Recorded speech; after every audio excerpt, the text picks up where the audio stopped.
Hi hello welcome back to channel study with music. അപ്പോൾ നമ്മുടെ ഇന്നത്തെ വീഡിയോ എന്ന് വെച്ച് കഴിഞ്ഞാൽ നമ്മൾ ലാബിൻ്റെ പ്രാക്ടിക്കലിനെ പറ്റിയും അതുപോലെ ഞാൻ ഇന്ന് എന്തൊക്കെ പഠിക്കുന്നു എന്നുള്ളതിനെയൊക്കെ പറ്റിയാണ് പറയുന്നത്. ഒരു half day in my life എന്ന് പറയാം. കാരണം ഇതെല്ലാം പഠിച്ചു വരുമ്പോൾ തന്നെ ഹാഫ് ഡേ കഴിഞ്ഞു, മുക്കാൽ ഡേ കഴിഞ്ഞു.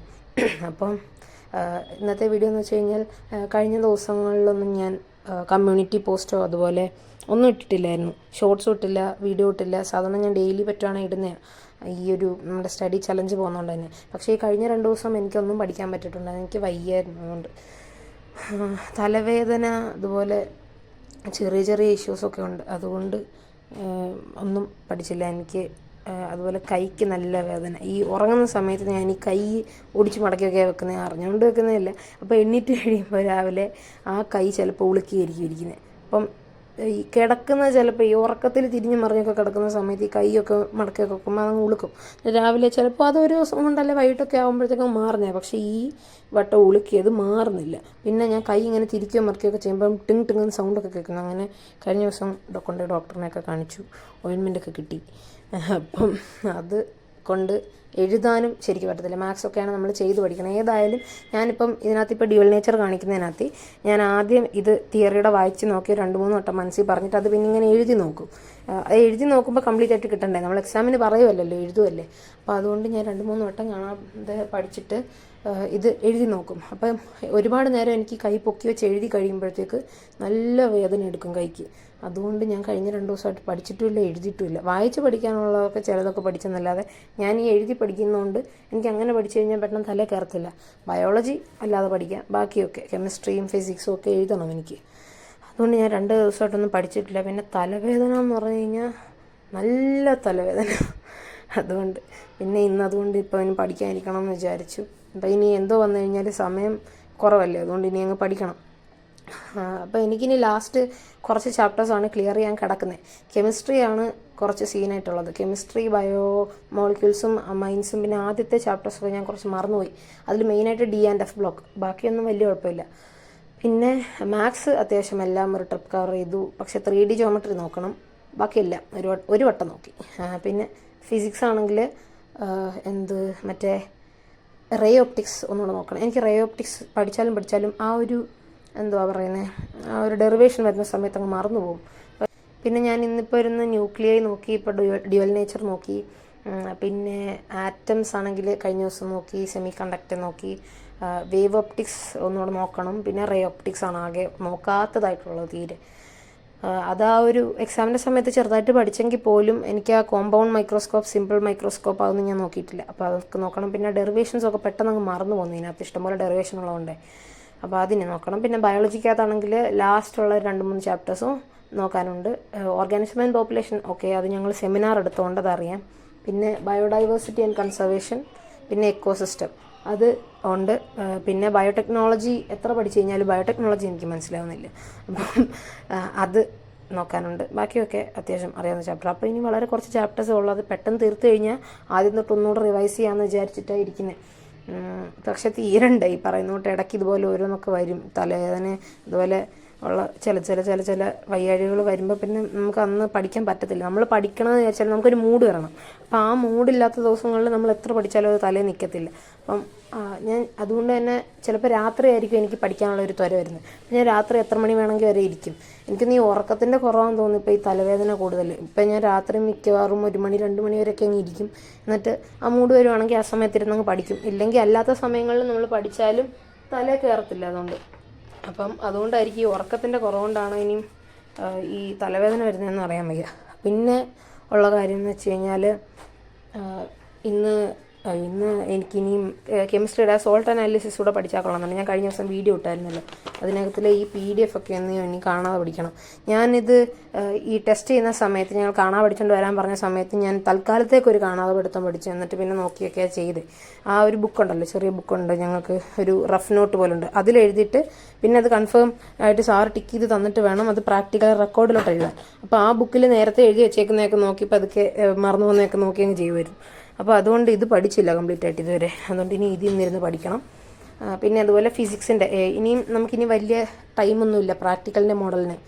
ഇപ്പം ഞാൻ കമൻറ്റ് ബോക്സിലൊക്കെ കണ്ടായിരുന്നു കുറച്ച് പേരുടെ മോഡലൊക്കെ ആയി. മൺഡേ ട്യൂസ്ഡേ ഒക്കെ മോഡലുണ്ടെന്ന്. അപ്പോൾ നിങ്ങളുടെ മോഡലൊക്കെ എങ്ങനെയുണ്ടെന്ന് പറയാം കേട്ടോ. നമുക്കിപ്പോൾ ഒരു ഐഡിയയിലായിരിക്കുമല്ലേ ഇത് എങ്ങനെയാണ് ചെയ്യേണ്ടതെന്നൊക്കെ. അപ്പോൾ ഫിസിക്സ് എനിക്കിനിയും നമുക്ക് മെയിനായിട്ട് എയിമും പ്രിൻസിപ്പളും അതുപോലെ റിസൾട്ടും ആ ബോക്സും ഒക്കെയാണ് ഫിസിക്സ് പഠിക്കേണ്ടത്. അപ്പോൾ ഞങ്ങൾക്ക് ടീച്ചർ പറഞ്ഞതെന്ന് വെച്ച് കഴിഞ്ഞാൽ മൊമെന്റ് ബാർ, ഹെലിക്കൽ സ്പ്രിങ്ങും, simple pendulum, vernier calliper, screw gauge, parallelogram, law of forces, ഇത് ഇത്രയാണ് ഫസ്റ്റ് എ പാർട്ട് പറഞ്ഞത്. പിന്നെ convex lens, concave mirror, Ohm's law, ഇത് ഇത്രയാണ് പറഞ്ഞത് 9 എക്സ്പെരിമെൻറ്റ്. പിന്നെ ഫിസിക്സിൻ്റെ കാര്യമാണെങ്കിൽ നമുക്കിപ്പം കെമിസ്ട്രി ആയാലും ഫിസിക്സ് ആണെങ്കിലും ഇത്ര വാല്യൂവിൻ്റെ ഇടയ്ക്കൊക്കെ കിട്ടത്തുള്ളൂ, അങ്ങനെയൊക്കെ ഉണ്ട്. നമുക്കിപ്പം ഏതോ ഒരെണ്ണത്തിനകത്തിൽ സിമ്പിൾ പെൻഡുലം ആണെന്ന് തോന്നുന്നു, അതിൽ ഫൈനലായിട്ട് നമുക്ക് കണ്ടുപിടിക്കേണ്ടത് ആക്സലറേഷൻ ഡ്യൂ ടു ഗ്രാവിറ്റിയാണ്. ആക്സലറേഷൻ ഡ്യൂ ടു ഗ്രാവിറ്റി വരുമ്പോൾ നമുക്കറിയാലോ അതിൻ്റെ വാല്യൂ എത്രയാണ്. അപ്പം ആ ഒരു കാൽക്കുലേഷനിലൊക്കെ പോയി കഴിഞ്ഞ് കഴിഞ്ഞാൽ ആ ചെയ്യുന്നതിൻ്റെ ഇടയ്ക്ക് നമുക്കൊരു ഐഡിയ കിട്ടും, ഇതാണ് നമുക്ക് ഫൈനൽ വരാൻ പോകുന്ന വാല്യൂ എന്നൊക്കെ. അപ്പം അതൊക്കെ നോക്കി വെച്ചിട്ട് പോയി കഴിഞ്ഞ് കഴിഞ്ഞാൽ എളുപ്പമായിരിക്കും കുറച്ചുകൂടെ. സിമ്പിൾ പെൻഡുലത്തിൻ്റെയാണ്. എന്നിട്ട് രണ്ടാമത്തെ acceleration due to gravity at the place, അതുപോലെ acceleration due to gravity from the graph. ഇതൊക്കെ 9.8 അടുത്ത് വന്നു കഴിഞ്ഞാൽ നിങ്ങളുടെ ചെയ്ത വാല്യൂ കറക്റ്റാണ്. ഇല്ലെങ്കിൽ എനിക്കൊന്നും ആ ഒരു 0.1 അത്രയൊന്നും ഡിഫറൻസ് ഒന്നും കുഴപ്പമൊന്നും കാണത്തില്ല. വലിയ ഡിഫറൻസ് വരായിരുന്നാൽ മതി. ഞങ്ങളുടെ അടുത്ത് അങ്ങനെ പറഞ്ഞു, ഒരുപാട് ഡിഫറൻസ് വരായിരുന്നാൽ മതി, അല്ലാതെ ഉള്ള ചെറിയ മൈന്യൂട്ടായിട്ടുള്ള ഡിഫറൻസുകളൊന്നും കണക്കൂട്ടത്തില്ല, കുഴപ്പമില്ല.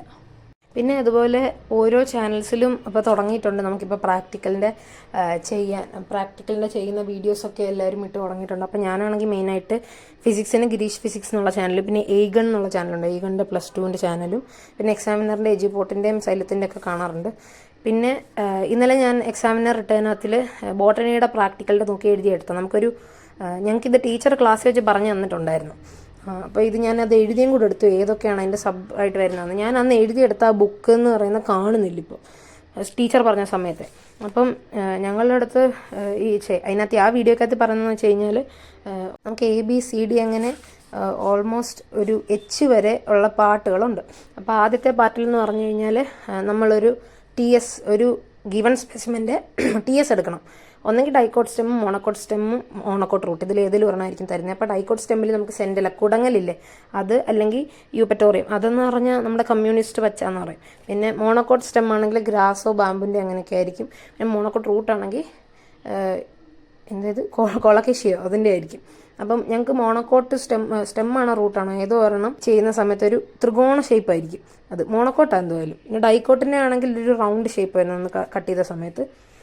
പിന്നെ അതിൽ നമ്മൾ ചെയ്യേണ്ടതെന്ന് വെച്ച് കഴിഞ്ഞാൽ ഇത് TS പ്രിപ്പയർ ചെയ്യണം, പിന്നെ ഇത് ഏതാണെന്ന് ഐഡൻറ്റിഫൈ ചെയ്യണം. അത് പറയത്തില്ലല്ലോ, അത് നമ്മൾ ഐഡൻറ്റിഫൈ ചെയ്യാനുള്ളത് അല്ലേ.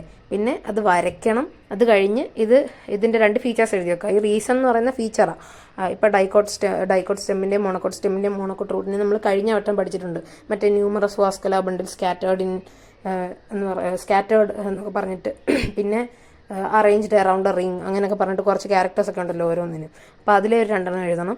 പിന്നെ സെക്കൻഡ് പാർട്ട് വരുന്നത് biotechnology, macroscopic slides, macroscopic specimen, പിന്നെ വെജിറ്റേറ്റീവ് പ്രൊപ്പഗ്യൂൾസ്, ഇത് 4 ബയോടെക്നോളജിയിൽ ഞാൻ കഴിഞ്ഞ വീഡിയോയിലും പറഞ്ഞിട്ടുണ്ട്. BT cotton, bioreactor, cloning vector, ഇതിൻ്റെയൊക്കെ ഐഡൻറ്റിഫിക്കേഷനും അതിൻ്റെ 2 റീസണും ഞങ്ങൾക്കിപ്പോൾ ലാബിൻ്റെ മാനുവൽ തന്നിട്ടുള്ളതുകൊണ്ട് എല്ലാം അതിനകത്ത് തന്നെ ഉണ്ട്. അപ്പോൾ അതിൽ 2 പോയിൻറ്റ്സ് അങ്ങ് പഠിച്ചുകൊണ്ട് പോയാൽ മതി. പിന്നെ മാക്രോസ്കോപ്പിക് സ്ലൈഡ്സിലാണ് oscillatoria, rhizopus, spirogyra, moss protonema, fern prothallus. പിന്നെ ഞങ്ങൾക്ക് മെയിനായിട്ട് റൈസോപ്പസും സ്പൈറോഗൈറയൊക്കെയാണ് അവിടെ വെച്ച് കാണിച്ചത്. ഫേൺ പ്രോതാലസ് ഒക്കെയാണ് ഞങ്ങൾക്ക് ലാബിൽ വെച്ച് കാണിച്ചത്. പിന്നെ മാക്രോസ്കോപ്പിക് സ്പെസിമെൻസ് എന്ന് പറയുന്നത് പൈനസ് മെയിൽ കോൺ, പൈനസ് ഫീമെയിൽ കോൺ, അഗാരിക്കസ്, ഇതൊക്കെയാണ് അവിടെ ഞങ്ങൾക്ക് ടീച്ചർ മെയിനായിട്ട് പറഞ്ഞത്. പിന്നെ വെജിറ്റേറ്റീവ് പ്രൊപ്പഗ്യൂൾസ്, ഒനിയനും പൊട്ടറ്റോ ജിഞ്ചറൊക്കെ കാണിക്കുമെന്ന് എക്സാമിനറിനകത്ത് പറഞ്ഞത്. അതിൻ്റെ 2 ഫീച്ചർ എഴുതി വെക്കാൻ. പിന്നെ മൂന്നാമത്തതെന്ന് പറഞ്ഞു കഴിഞ്ഞാൽ ഡി പാർട്ട് അനാഫേസ് അല്ലെങ്കിൽ മെറ്റാഫേസ് ആയിരിക്കും മിക്കവാറും വെക്കുന്നതെന്ന് പറഞ്ഞു. പിന്നെ അതിൻ്റെ റീസൺ പിന്നെ ഈ പാർട്ട് വരുന്നത് നമ്മൾ ആ ഒരു എക്സ്പെരിമെൻ്റ് എയിം എഴുതണം. നമുക്കിപ്പം 4 എക്സ്പെരിമെൻ്റ് ഉണ്ട്. Study of distribution of stomata on upper and lower sides of leaves, പിന്നെ മറ്റേ paper chromatography, hydrilla experiment, yeast fermentation, ഇത് 4 അതിൻ്റെ എയിമും അതുപോലെ അതിൻ്റെ ഡയഗ്രാമും വരയ്ക്കാൻ പഠിക്കണം. പിന്നെ 5ാമത്തെന്ന് പറഞ്ഞു കഴിഞ്ഞാൽ മെറ്റീരിയലിൻ്റെ നമ്മളതിൻ്റെ ഫ്ലോറൽ വേൾഡ്സിൻ്റെ ഡിസ്ക്രിപ്ഷനൊക്കെ എഴുതണം. അത് കാലിക്സോ കൊറോള ഗൈനീഷ്യം ഏതെങ്കിലും പറയും, എക്സാമിനർ തന്നെ പറയും. എന്നിട്ട് അതിൻ്റെ ടെക്നിക്കൽ ടേംസ്. ഇപ്പം നമ്മൾ ഗ്യാമോസെപ്പാലസ് അങ്ങനെയൊക്കെ പറഞ്ഞിട്ട് ചില ടേമുകളൊക്കെ ഇല്ലേ, അപ്പോൾ അതൊക്കെ എഴുതണം, അതിൻ്റെ ഫീച്ചേഴ്സ്. പിന്നെ ആറാമത്തെന്ന് പറഞ്ഞാൽ സ്പെസിമെൻ കാണിക്കും. അവിടെ നമുക്ക് ലൈക്കണോ അല്ലെ എപ്പിഫൈറ്റോ ലൊറാന്തസോ അതെന്തെങ്കിലും കാണിക്കും. എന്നിട്ട് അതിൻ്റെ ഇൻട്രാക്ഷൻ, ഇപ്പം സിംബയോസിസ് ആണോ കമൻസാലിസം ആണോ പാരസൈറ്റിസം ആണോ അത് നമ്മൾ എഴുതണം. എന്നിട്ട് അതിൻ്റെ ഡിസ്ക്രിപ്ഷൻ എഴുതണം. പിന്നെ ഏഴാമത്തെന്ന് പറഞ്ഞാൽ എച്ച് എന്ന് പറയുന്ന part CS of the given specimen. നമുക്ക് ആന്തറിൻ്റെ CS എടുക്കുന്ന കാര്യം ഞാൻ കഴിഞ്ഞ വീഡിയോയിൽ പറഞ്ഞില്ലായിരുന്നു. ആന്തറിൻ്റെ CS ഇപ്പോൾ എടുത്തിട്ട് അതിൽ ആ ലേബിൾഡ് ഡയഗ്രാം, ആ ഒരു ബട്ടർഫ്ലൈ പോലിരിക്കുന്ന ആ ഒരു ഡയഗ്രാം അതിനെ ലേബിൾ ചെയ്യണം. പിന്നെ എട്ടാമത്തതെന്ന് വെച്ച് കഴിഞ്ഞാൽ അതിൻ്റെ വൈവ, അതിനൊരു മാർക്കേ ഉള്ളൂ. അതിപ്പോൾ ഞങ്ങളുടെ അടുത്ത് പറഞ്ഞതെന്ന് വെച്ച് കഴിഞ്ഞാൽ നമ്മളുടെ അടുത്ത് ഇതിൻ്റെ ഇടയ്ക്ക് ഈ പ്രാക്ടിക്കൽ ചെയ്യുന്നതിൻ്റെ ഇടയ്ക്ക് എന്ത് എക്സാമിനർ ചോദിക്കുന്നോ അതാണ് വൈവ. അല്ലാതെ എന്ത് ചോദിച്ചെന്ന് പറഞ്ഞു കഴിഞ്ഞാലും അതിന് ആൻസർ നമ്മൾ പറയണം. അതിന് കറക്റ്റായിട്ട് ആൻസർ പറഞ്ഞു കഴിഞ്ഞാൽ നമുക്ക് 1 മാർക്ക് കിട്ടും, ഇല്ലെങ്കിൽ 1 മാർക്ക് പോകും. പിന്നെ 9ാമത്തെന്ന് പറഞ്ഞാൽ പ്രാക്ടിക്കൽ റെക്കോർഡ്, അത് മിക്കവാറും എല്ലാവരും വെച്ച് കാണുമല്ലോ, അതിൻ്റെ 2 മാർക്ക് കിട്ടും എന്തായാലും.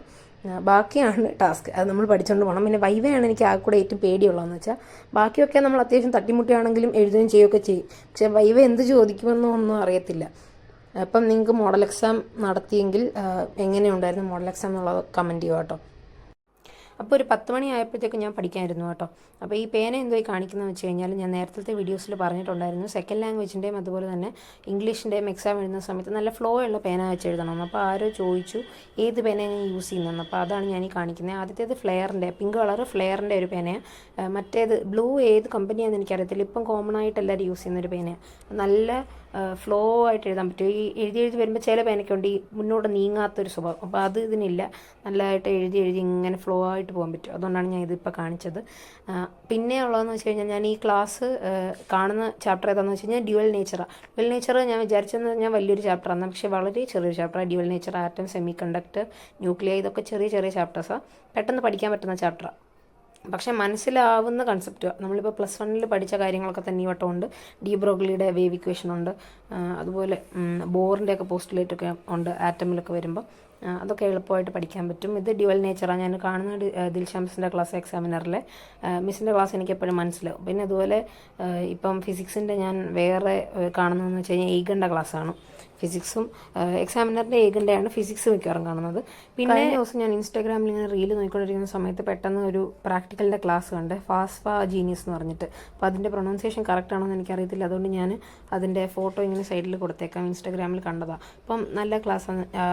അപ്പോൾ ഇതാണ് ചാനൽ. അപ്പോൾ നിങ്ങളിപ്പോൾ ഇൻസ്റ്റാഗ്രാം ഉള്ളവരാണെങ്കിൽ അത് കയറി ഒന്ന് നോക്കിക്കഴിഞ്ഞ് കഴിഞ്ഞാൽ അതിൽ കോൺവെക്സ് ലെൻസും കോൺകേവ് മിററും സ്ക്രൂ ഗേജും അതുപോലെ വെർനിയർ കാലിപ്പറും കാണിക്കുന്നുണ്ട്. അപ്പോൾ അത് നമുക്ക് പെട്ടെന്ന് മനസ്സിലാവുന്ന രീതിയിലോ വളരെ കുറച്ച് സമയമേ ഉള്ളൂ, നല്ല മനസ്സിലാവുന്ന രീതിയിലുള്ള ക്ലാസ്സുമാണ് കേട്ടോ. അപ്പം പ്രാക്ടിക്കലി ഇപ്പോൾ നിങ്ങൾക്കൊന്നും അറിയാത്തവരാണെങ്കിൽ നോക്കിക്കഴിഞ്ഞാൽ മനസ്സിലാവും. പിന്നെ അതുപോലെ ഗിരീഷ് ഫിസിക്സ് എന്ന് പറയുന്ന സാറിൻ്റെ ക്ലാസ്സും ഞാൻ കാണാറുണ്ട്. അതിൽ ചെയ്തേക്കുന്ന എക്സ്പെരിമെൻറ്റ്സും നല്ലതായിട്ട് മനസ്സിലാവും. പിന്നെ അതുപോലെ ഫിസിക്സ് ആണെങ്കിൽ നമ്മുടെ എഡ്ജുപോർട്ടിൻ്റെ കഴിഞ്ഞ വട്ടത്തെ എക്സ്പെരിമെൻറ്റ്സ് ഉണ്ട്, അത് ഞാൻ കാണാറുണ്ട്. പിന്നെ ഇത് അടുത്ത ചാപ്റ്റർ പഠിക്കുന്നതെന്ന് വെച്ച് കഴിഞ്ഞാൽ ന്യൂക്ലിയയാണ്. ഞാനിപ്പോൾ ഏകൻ്റെ ക്ലാസ്സാണ് കാണുന്നത്. നല്ല ക്ലാസ്സായിരുന്നു. ഈ സാറിൻ്റെ പേരെനിക്കറിയത്തില്ല. ഞാൻ ആദ്യമായിട്ട് ഏകൻ കാണുന്നത് +2 ഒരു പകുതി സമയമായപ്പോഴാണ്. അതാരോ കമൻറ്റ് ഇട്ടു ഏകൻ്റെ ക്ലാസ് കാണാറുണ്ടോന്ന്. അപ്പോൾ അങ്ങനെയാണ് ഞാൻ കയറി കാണുന്നത്. വേറെ ഒന്നും ഞാൻ കാണാറില്ല, ഫിസിക്സ് മാത്രമേ കാണാറുള്ളൂ. അത് അന്ന് ഞാൻ കയറി നോക്കുന്ന സമയത്ത് മെൻറ്റ് ചെയ്യാൻ തോന്നുന്നു, മെൻറ്റ് കളിക്കുന്ന ദിവസമാണ്. അങ്ങനെ ഞാനും ജോയിൻ ചെയ്തു. അറിയാവുന്ന ഏതോ ചാപ്റ്ററായിരുന്നു. അങ്ങനെ കളിച്ച് കഴിഞ്ഞപ്പോൾ എനിക്ക് ടീഷർട്ടൊക്കെ കിട്ടി, ഏകൻ എഴുതിയ ടീഷർട്ടൊക്കെ. അതൊക്കെ എൻ്റെ കയ്യിലിരിപ്പുണ്ട്. പിന്നെയാണ് ഞാൻ ക്ലാസ്സുകൾ കാണാൻ തുടങ്ങി. അപ്പോൾ നല്ല ക്ലാസ്സുകളാണ്. പിന്നെ മെയിനായിട്ട് ഞാൻ ഏകണ്ട കാണുന്നതെന്ന് വെച്ച് കഴിഞ്ഞാൽ സോൾട്ട് അനാലിസിസിൻ്റെ ഒക്കെ വീഡിയോസ് ഉണ്ടല്ലോ, അത് ഷോർട്സ് ആയിട്ട് ഇങ്ങനെ ഒരു മിസ് അപ്ലോഡ് ചെയ്യാറുണ്ട്. അപ്പം അത് കാണാറുണ്ട്. പിന്നെ സൈലത്തിൻ്റെ ആണെങ്കിലും ഇപ്പോൾ റീസെൻ്റായിട്ട് സോൾട്ട് അനാലിസിസ് ഒക്കെ വരുന്നുണ്ട്, അപ്പോൾ അത് കാണും. പിന്നെ മാത്സ് ഒരെണ്ണത്തിൻ്റെ അങ്ങനെ ഇപ്പോൾ കാണാറില്ല. മാത്സ് ആരും അങ്ങനെ അപ്ലോഡ് ചെയ്തിട്ടില്ല, അപ്പോൾ ഞാൻ അത് മാത്സ് ഇതുവരെ കാണാൻ തുടങ്ങിയില്ല. ബയോളജിയും അതുപോലെ ബയോളജി പറഞ്ഞാൽ ബോട്ടണിയും അതുപോലെ ഈ കെമിസ്ട്രിയും ഫിസിക്സും മാത്രമേ കണ്ടിട്ടുള്ളൂ ഇതുവരെ. അത്രയും നേരം ഫിസിക്സ് ആയിരുന്നു പഠിച്ചത്. അതുകൊണ്ട് തന്നെ ഒരു ചേഞ്ചിന് വേണ്ടിയിട്ട് അടുത്തത് മാത്സ് ആണ് എടുത്തത്. 3D ജിയോമെട്രി ആണ് എടുത്തത്. അത് വലിയ ബുദ്ധിമുട്ടുള്ള ചാപ്റ്ററിലാന്ന് അപ്പോഴാണ് മനസ്സിലാവുന്നത്. ഞാനിങ്ങനെ മാറ്റി വെച്ചേക്കുമായിരുന്നു. ഇതിലും ഡയറക്ഷൻ, റേഷ്യോ, കൊസൈനൊക്കെ ഉണ്ടല്ലോ. അതുകൊണ്ട് പിന്നെ NCERT ഒക്കെ ചെയ്ത് വന്നപ്പോഴത്തേക്ക് വൈകിട്ട് ഒരു 5 മണിയായി. തുടങ്ങിയത് ഒരു 2 മണിയായപ്പോഴാണ്. പിന്നെ അത് കഴിഞ്ഞിട്ട് ഒരു 6 മണി ആയപ്പോഴത്തേക്ക് ഇവിടെ അടുത്ത അമ്പലത്തിൽ ഉത്സവം ഉണ്ടായിരുന്നു. എന്നിട്ട് പിന്നെ തിരിച്ചു വന്നത് രാത്രിയാണ് കേട്ടോ. അത് കഴിഞ്ഞ് പിന്നെ രാത്രി ഒരു 1 മണി വരെയൊക്കെ ഞാനിരുന്ന് പിന്നെ പഴയ കുറച്ച് കണക്കുകളൊക്കെ ചെയ്ത് തീർക്കാനുണ്ടായിരുന്നു ആ ഒരു നോ ഫോൺ ചെയ്ത ഡേയിൽ. അപ്പോൾ അത് ഒക്കെ കുറച്ച് ഏറെക്കുറെ ചെയ്ത് തീർത്തു. അത് കഴിഞ്ഞ് ഇനി ഉത്സവത്തിൻ്റെ ചെറിയ കാഴ്ചകൾ.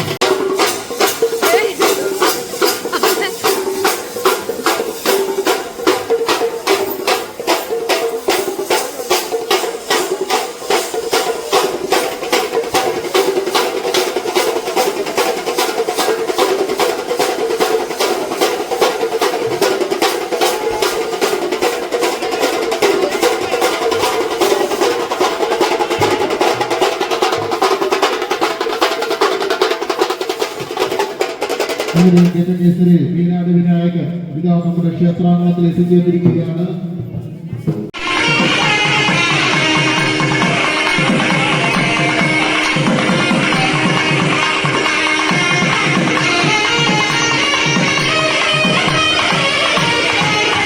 അങ്ങനെ സേവൊക്കെ കഴിഞ്ഞ് ആനയൊക്കെ പോയി കഴിഞ്ഞപ്പോൾ ഒരു സെമി ക്ലാസിക്കൽ ഡാൻസ് ഉണ്ടായിരുന്നു. ഒന്നല്ല, ഒരു 5-6 ഡാൻസ് ഉണ്ടായിരുന്നു. ഞങ്ങളൊരു 3-4 കണ്ടിട്ട് തിരിച്ചിങ്ങ് പോന്നു കേട്ടോ. കാരണം രാത്രിയായി കഴിഞ്ഞപ്പോൾ പിന്നെ മഞ്ഞുണ്ടായിരുന്നു. മഞ്ഞ് ഒരുപാടായി കഴിഞ്ഞ് കഴിഞ്ഞാൽ എനിക്ക് ഒന്നാമത് തൊണ്ടവേദന തലവേദന ഉണ്ട്. അപ്പോൾ പിന്നെ പനിയും കൂടെ പിടിച്ച് കഴിഞ്ഞാൽ പണിയാണ്. ഇപ്പം ന്യൂമോണിയയുടെ സീസണോടായതുകൊണ്ട് പെട്ടെന്ന് പനി പിടിക്കും. അപ്പം എനിക്ക് ഡാൻസൊക്കെ കണ്ടു കഴിഞ്ഞപ്പോൾ എനിക്ക് ഡാൻസ് കളിക്കുന്ന ഓർമ്മയൊക്കെ വന്നിട്ട് എനിക്ക് ഡാൻസ് കളിക്കണമെന്നൊക്കെ തോന്നി. പിന്നെ എന്ത് ചെയ്യാനാ, ഇടയ്ക്ക് 10ാം ക്ലാസ്സിൽ പഠിക്കാനുണ്ട് എന്നൊക്കെ പറഞ്ഞിട്ട് വലിയ കാര്യത്തിൽ നിർത്തിയതാണ്. പിന്നെ അറിയുന്നത് 10 വലുതായിട്ടൊന്നും പഠിക്കാനില്ല. അപ്പോൾ ഇത്രയേ ഉള്ളൂ നമ്മുടെ ഇന്നത്തെ വീഡിയോ ഇഷ്ടപ്പെട്ടെങ്കിൽ ലൈക്ക് ചെയ്യുക, ഷെയർ ചെയ്യുക, അതുപോലെ നമ്മുടെ ചാനൽ ഒന്ന് സബ്സ്ക്രൈബ് ചെയ്യുക. പുതിയ വീഡിയോ ആയിട്ട് കാണുന്നത് വരെ thank you and have A nice day.